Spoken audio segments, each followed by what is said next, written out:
there's a couple things that make this tough.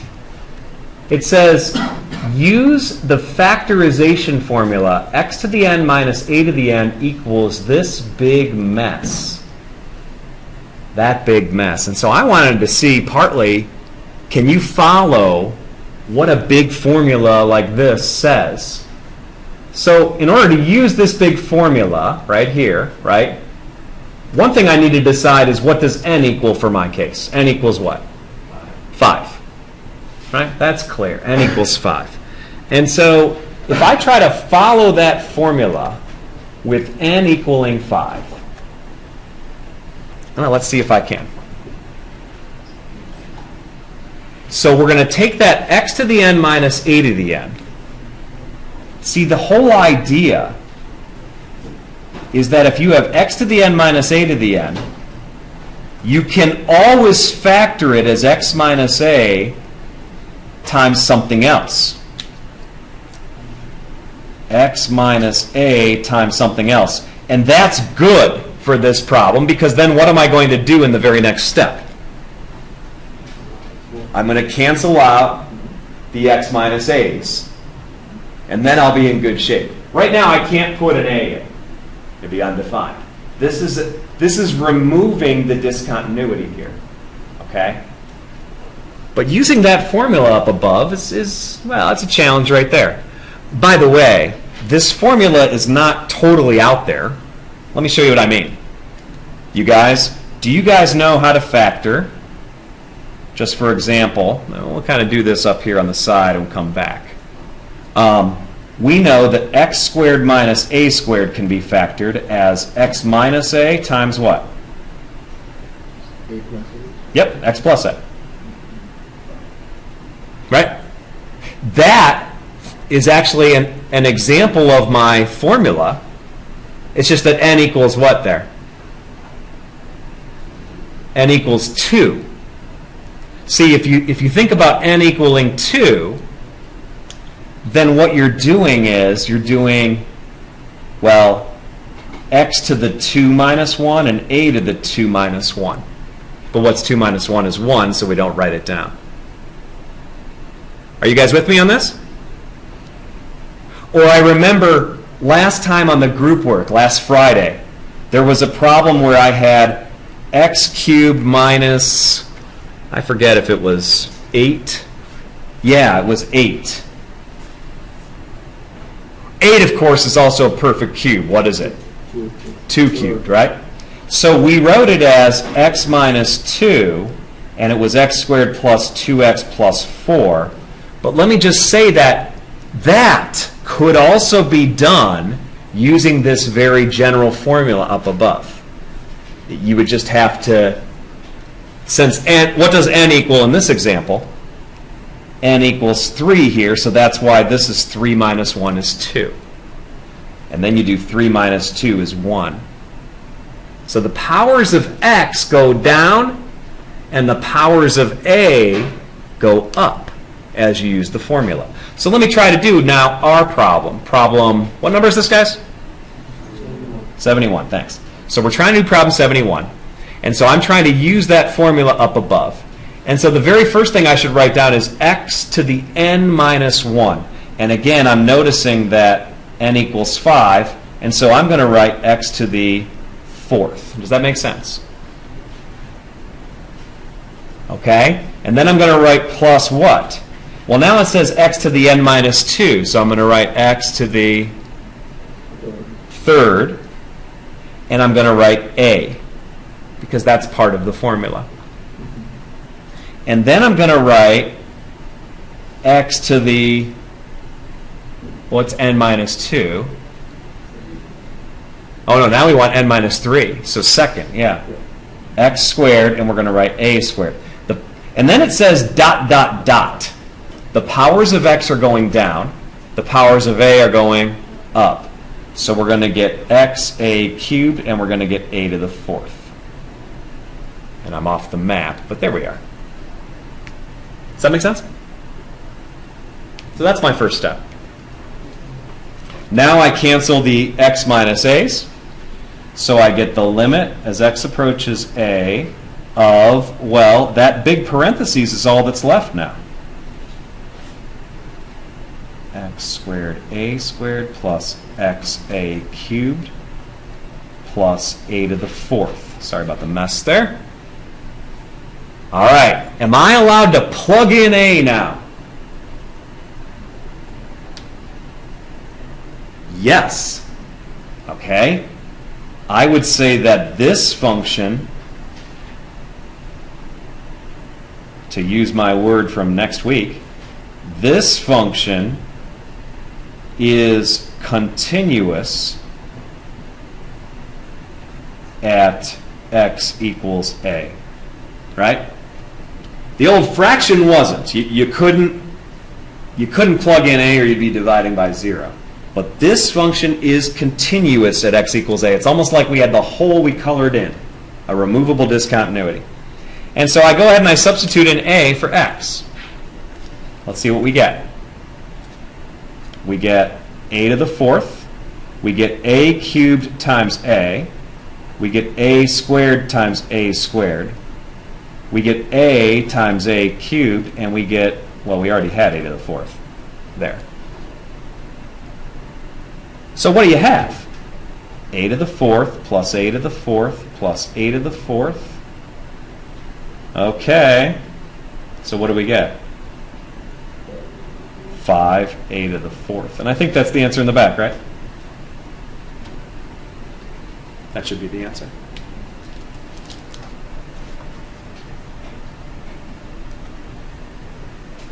So for 81, we want to find a polynomial such that the limit as x approaches 2 of this polynomial equals 6. Okay. Well, let's see what we could do here. I mean, they tell me a few things.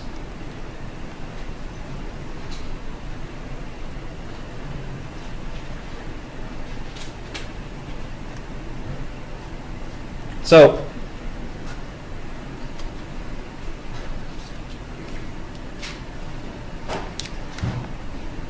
I want you to be able to see it. There it is.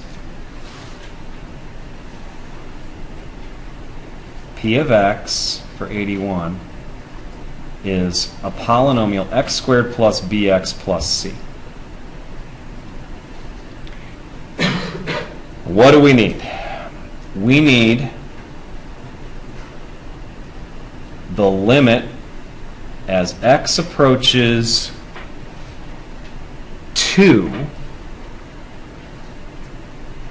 of this polynomial divided by x minus 2. Is this limit supposed to exist? Yeah.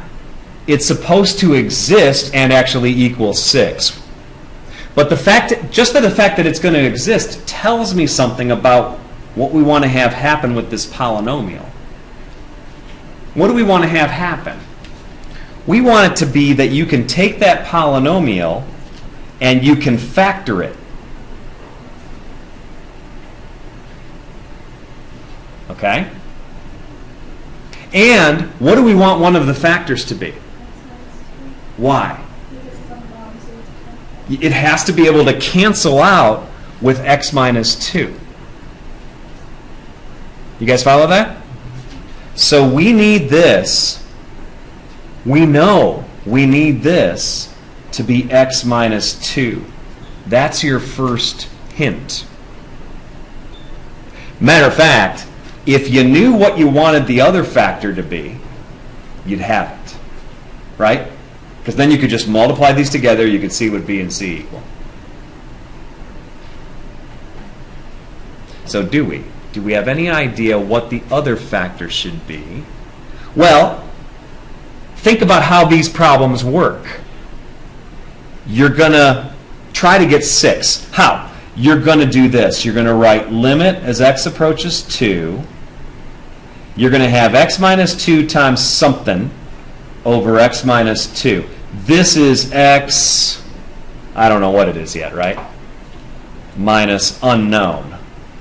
I don't know what it is. But these x minus 2's are going to cancel. And then what are you going to do? You're going to plug 2 in where?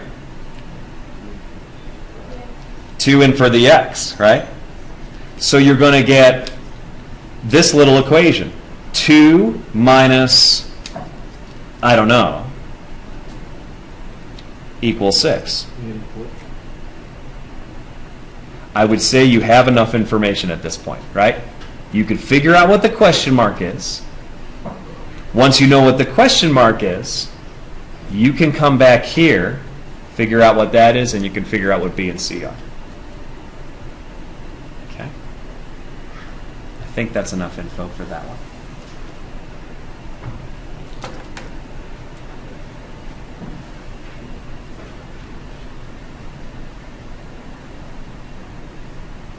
Okay. 82.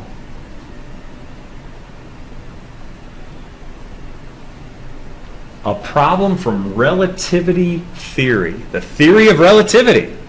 Who did that one? All right. Well, this is the Lorentz contraction formula. Okay. So it says that something moving very quickly will look smaller than it actually is. As you get close to the speed of light, it'll look smaller than it actually is. How much smaller? Well, it depends, right? So, I mean, just to get an idea of how that formula works, you know, if I put in a really small velocity, okay? So, well, I guess in order to use this, we're going to need some values. C is the speed of light. Do you guys have a value for me for the speed of light?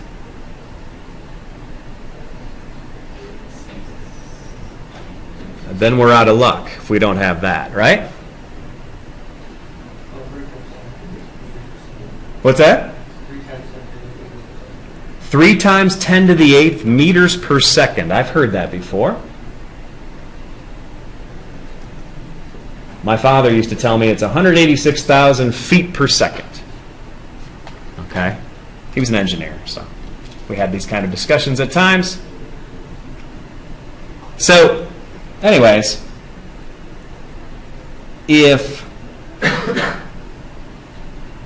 here's C, whatever that is, right? If I throw this into the formula,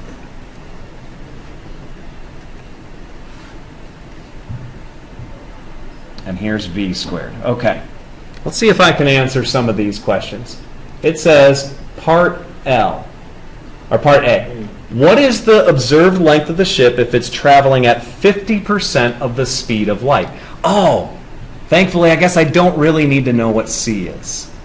I was wrong. Because they told me, so in part A, we are given that the velocity is equal to 50%, so 0.5 c. Right? So I can do that. I can just substitute that into my formula. And the question is, what can you tell me about the new length? Well, L is going to be L naught times 1 minus, this is 0.5 c squared here over c squared, right? And now if I simplify, I can write this as, well, 1 minus, and this is just a half times a half, which is 1/4. And I have a c squared in the numerator, and I have a c squared in the denominator. Am I right? You guys with me? Okay. So what am I going to do next?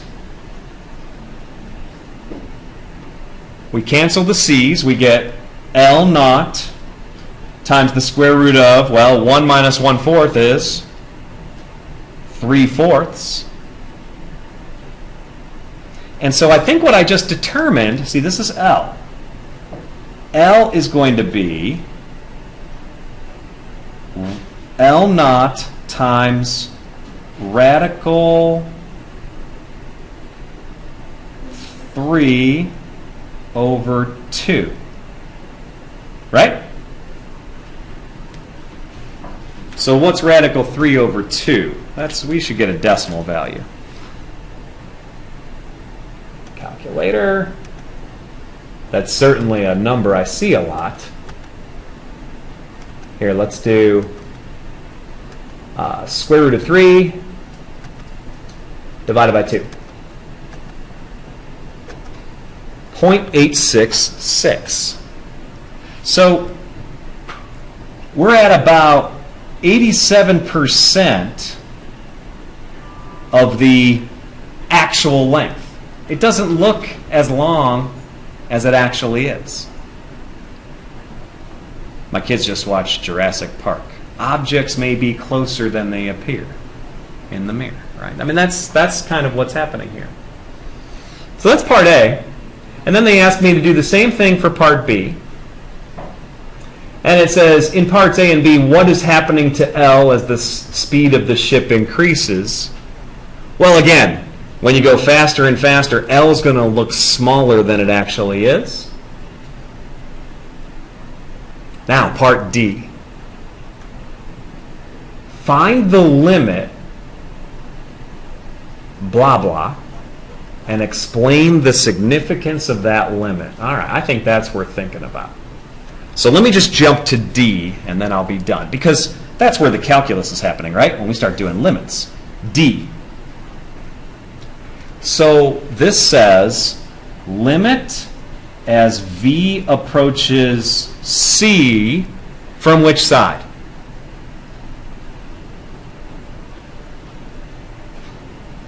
Is that important that I say from the negative side? Because there's an idea that you can't go faster than the speed of light, right? So we're going to approach the speed of light. I think Einstein said you can't do that. You can't surpass the speed of light. Well, let's see what happens. We have 1 minus v squared over c squared, right? Okay, so what do we do? How do you compute this limit?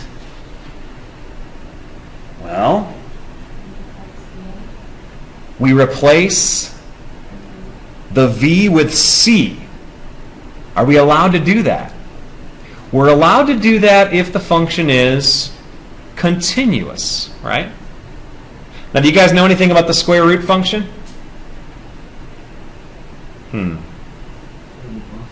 Y equals square root of x is defined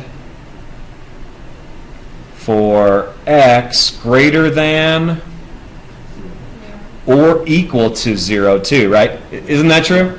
It is. And so, as long as that's true, and I'll zoom out so we can see everything, then I guess I just have to check, as I put in values of c, am I going to stay bigger than 0? Well, I am. Because I'm not really putting in c, I'm putting in a number slightly smaller than c.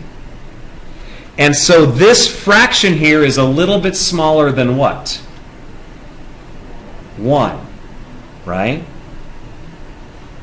And so you can do this. It's continuous all the way to, I mean, if you graph y equals square root of x, it's a parabola that opens up sideways and ends at 0, right?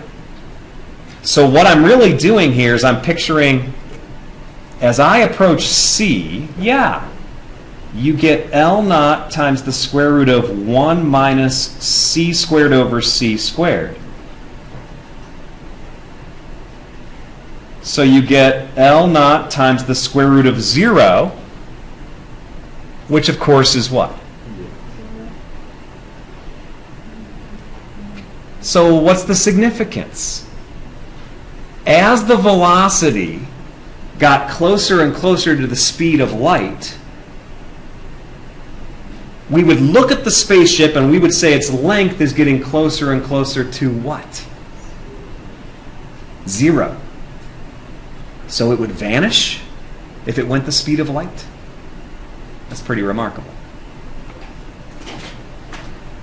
Anyways, I think that's a cool problem.